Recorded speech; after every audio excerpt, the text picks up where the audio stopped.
I'm Sakeus, the founder and owner of Prime Biochar. I grew up in the northern communal areas where we do a lot of livestock and cropland, but it was specifically my passion for crops that led me to coming up with Prime Biochar. Growing up as a child, I've noticed that over the years when we plowed, the birds no longer come.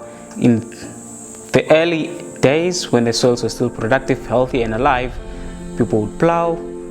The eagles, the crows, the birds will come and eat from the earthworms and all the microorganisms that have been unearthed from the soils. The farmers often do conventional tillage, which means they turn the soil over and over again exactly at the same depth, and we mostly plant the same crops year in, year out.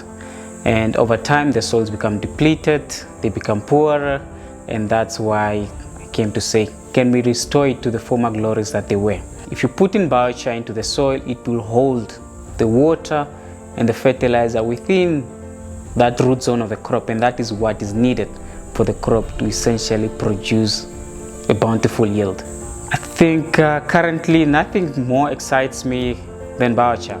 One Christmas, and it was essentially during December, on Christmas Eve, and that was in 2011.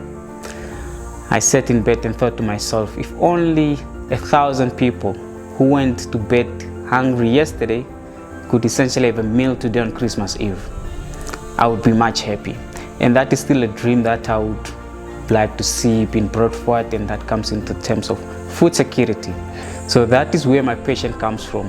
In the end, it's about food security for the country, but then the added bonus is also about putting carbon into the soil, locking it in, and essentially contributing to reducing carbon emissions into the soil. Biochar is an investment into the future.